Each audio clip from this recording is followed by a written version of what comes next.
अगर तुम चाहती हो कि मैं ये बात किसी को न बताऊं, तो आज रात तुम्हें मेरे कमरे में सोना होगा। ये सुनकर मैं स्तब्ध रह गई। विशाल ने मुझसे ऐसा प्रस्ताव क्यों रखा? कमरे में जाने के बाद मैं बिस्तर पर लेट गई। फिर विशाल ने, दोस्तों, इस कहानी को पूरा सुनने के लिए चैनल को सब्सक्राइब करके बेल आइकन को ऑल पर करना मत भूलिएगा, क्योंकि अगला वीडियो आपका इंतजार कर रहा है। तो चलिए कहानी को आगे बढ़ाते हैं। मेरा नाम रीना है। मेरी उम्र 19 साल है और मैं एक बड़े परिवार में रहती हूँ। मेरे भाई विशाल की उम्र 24 साल है और हम दोनों शहर में एक साथ रहते हैं। हमारा रिश्ता बहुत गहरा है। हम एक दूसरे के साथ मजाक और मस्ती करते रहते हैं। विशाल हमेशा कुछ न कुछ शरारतें करता रहता है और मैं भी उसकी बातों को मजाक में ले लेती हूँ। एक दिन की बात है जब विशाल ने एक मजाक किया जो मेरे लिए थोड़ा अजीब और चिंताजनक था। उसने मुझसे कहा, मैंने तुम्हें कॉलेज के लड़के के साथ होटल में देखा है। उसका चेहरा बिल्कुल गंभीर था और मुझे समझ नहीं आया कि वह मजाक कर रहा है या सच बोल रहा है। मैं उस समय हंस तो दी, लेकिन उसके बाद मेरी रातों की नींद उड़ गई। मैं सोचती रही कि विशाल ने ऐसा मजाक क्यों किया। क्या उसने सच में कुछ देखा था या वह सिर्फ मुझे परेशान कर रहा था? कुछ दिन बाद हमारे परिवार में बुआ के घर शादी थी। सभी रिश्तेदार और परिवार के लोग शादी में चले गए, लेकिन मेरी तबीयत ठीक नहीं होने के कारण मैं और विशाल घर पर ही रुक गए। उस रात कुछ अजीब हुआ। विशाल ने फिर से मुझसे मजाक किया, लेकिन इस बार उसकी आवाज में वही गंभीरता थी। उसने कहा, मैंने कुछ ऐसा देखा है जो तुम्हारे लिए जानना जरूरी है। मेरी धड़कन तेज हो गई और मैंने उससे पूछा, क्या देखा है? जब विशाल ने मुझसे कहा कि उसने मुझे होटल के बाहर उसी लड़के के साथ देखा था, तो मैं भीतर तक हिल गई। मेरे मन में हलचल मच गई और मैंने तुरंत उससे पूछा, क्या तुम सच कह रहे हो? विशाल के चेहरे पर कोई भाव नहीं था। उसकी आंखों में गंभीरता थी, जिससे मेरी घबराहट और बढ़ गई।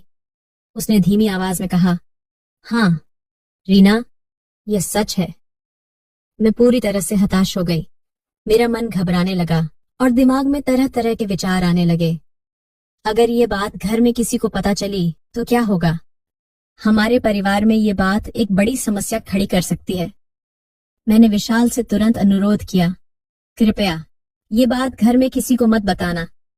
मेरी आवाज में अनुनय था और मैंने उसकी आंखों में देखकर उसे मनाने की कोशिश की, लेकिन विशाल के चेहरे पर अचानक एक अजीब सी मुस्कान आ गई। उसने ठंडी आवाज में कहा, मैं तो सबको बता दूंगा। उसका ये कहना मेरे लिए जैसे एक बिजली के झटके के समान था। मेरी चिंता और बढ़ गई। मैंने फिर से उससे निवेदन किया, कृपया ऐसा मत करो विशाल, इससे बहुत सारी समस्याएं हो सकती हैं। मुझे समझ नहीं आ रहा था कि विशाल ऐसा क्यों कर रहा है। उसने कभी भी इस तरह की बातें नहीं की थीं। उसकी आंखों में एक अजीब सी चमक थी और फिर उसने एक शर्त रख दी।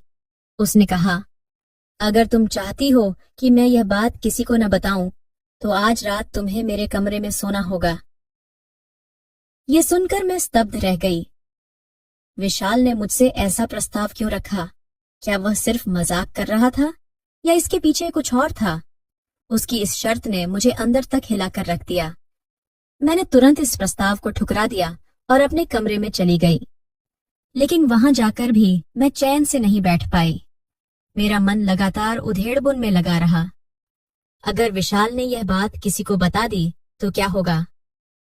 अपने कमरे में जाने के बाद मैं बिस्तर पर लेट गई, लेकिन नींद तो दूर की बात थी, मेरे मन में तूफान मचा हुआ था।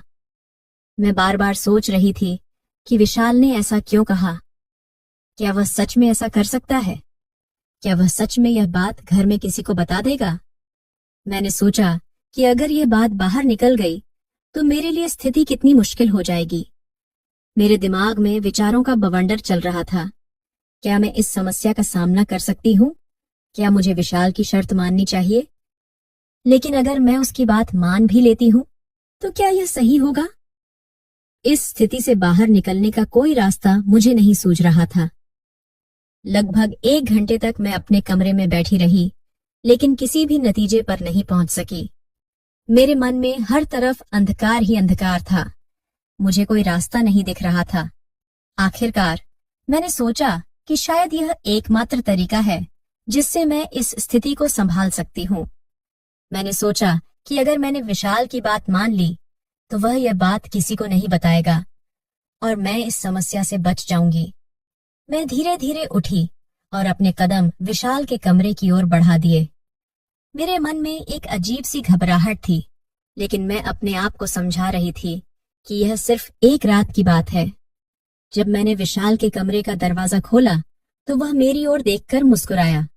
उसकी मुस्कान में एक अजीब सा संतोष था, जैसे उसने वह पा लिया हो जो वह चाहता था। उसने कहा, तो तुमने मान लिया। मैंने कोई जवाब नहीं दिया और चुपचाप उसके कमरे में चली गई। मेरे मन में असमंजस और घबराहट थी, लेकिन मैंने इसे छिपाने की कोशिश की। उस रात हम दोनों एक ही कमरे में सोए। विशाल ने अपने बिस्तर के एक कोने की ओर इशारा किया, जहां मुझे सोना था। मैं बिना कुछ कहे वहां जाकर लेट गई। विशाल ने बत्ती बुझा दी और कमरे में सन्नाटा छा गया। मेरा मन अशांत था। मैं सोच रही थी कि विशाल ने ऐसा क्यों किया। क्या वह मुझे डराना चाहता था या फिर उसके मन में कुछ और था। मुझे समझ नहीं आ रहा था कि विशाल ने ऐसी शर्त क्यों रखी और क्या इसके पीछे उसकी कोई और मंशा थी। रात का समय था और कमरे में गहरा सन्नाटा छाया हुआ था। विशाल और मैं एक ही कमरे में थे। मेरे मन में असमंजस और उलझन थी। मैंने खुद को सुलाने की कोशिश की, लेकिन दिमाग में विचारों का बवंडर मचा हुआ था। विशाल ने मुझे क्यों बुलाया?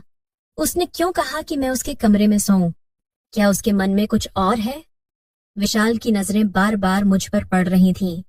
वह चुपचाप मेरी ओर देख रहा था, लेकिन उसकी निगाहों में कुछ और ही था। मैंने उसे नजरअंदाज करने की कोशिश की, लेकिन उसकी निगाहों की गर्मी को महसूस कर रही थी। जैसे जैसे रात बढ़ती गई, विशाल का धैर्य भी खत्म होने लगा। वह मेरे पास आया और धीरे धीरे मेरे बालों को सहलाने लगा। मेरे शरीर में अजीब सी कंपी दौड़ गई और मेरे दिल की धड़कनें तेज हो गईं। मैं अभी भी आंखें बंद किए रही, लेकिन मेरी सांसें तेज हो गईं।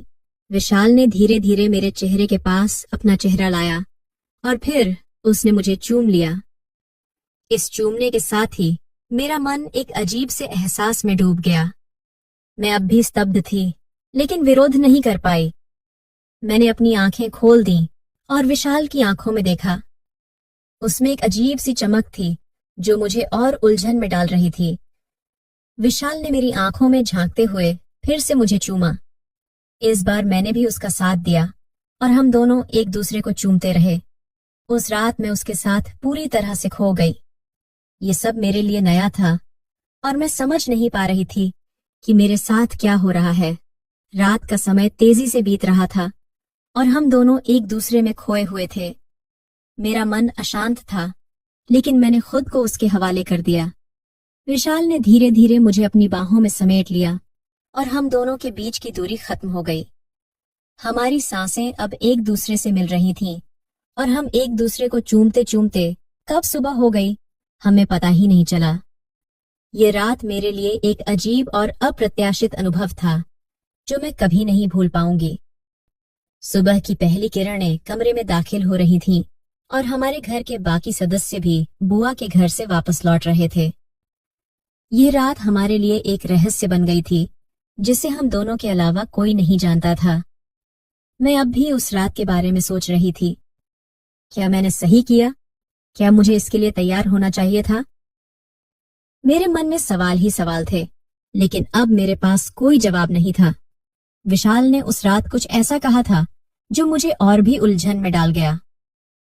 सुबह के समय विशाल ने मुझसे कहा, रीना, तुम्हें पता है, अगर तुमने मेरी बात मानी तो यह हमारा राज्य रहेगा। उसकी बातों में एक अजीब सी गंभीरता थी और उसके चेहरे पर एक रहस्यमयी मुस्कान थी। मैंने उससे पूछा, लेकिन तुम मुझसे यह सब क्यों चाहते हो? उसने मेरी आंखों में गहराई से देखते हुए कहा, तुम ये नहीं समझोगी